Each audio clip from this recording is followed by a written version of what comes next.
Bangladesh government को ensure करना चाहिए कि चिन्मय कृष्ण प्रभु को जस्टिस मिले। उसको इस तरह जेल में कन्फाइन करके रखना ये बहुत ही दुखद है।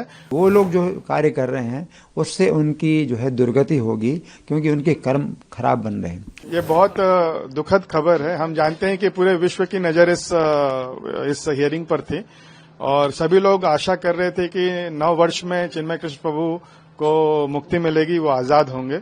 लेकिन 42 दिन के बाद भी जब ये आज हियरिंग हुई तो उनके बेल को रिजेक्ट कर दिया गया।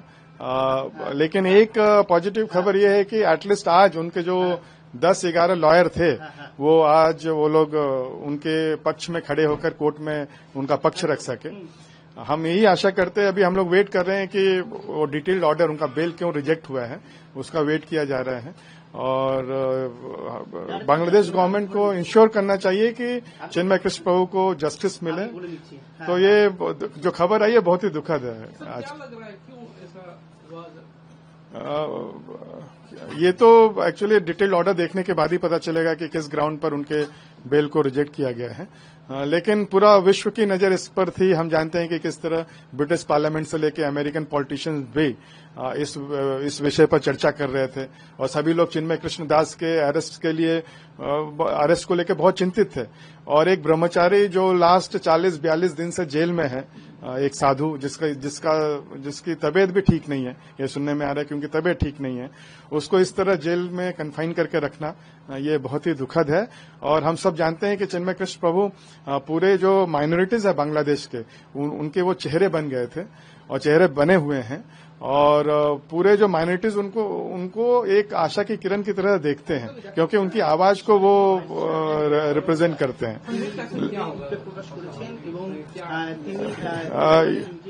नेक्स्ट एक्शन तो उनके जो लॉयर हैं वो लोग निश्चय ही जो ऑर्डर है उसको पढ़कर उनको नेक्स्ट स्टेप लेंगे।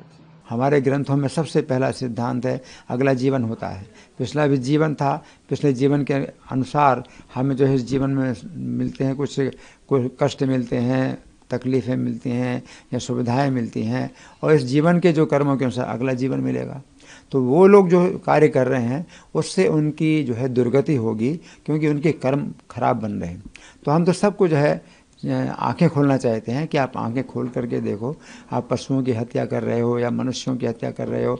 वैष्णवों का जो अपराध है तो सबसे ज़्यादा बढ़ करके है, गौ हत्या से, हजारों गौ हत्या से बढ़ करके ये वैष्णवों का अपराध होता है।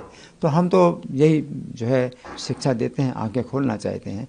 और लेकिन ये है कि रशिया में भी काफ़ी इस प्रकार से आतंक हुआ था, लेकिन फिर अंत में क्या हुआ, रूस में सबसे ज़्यादा प्रचार हो रहा है और बहुत लोग भक्त बन रहे हैं।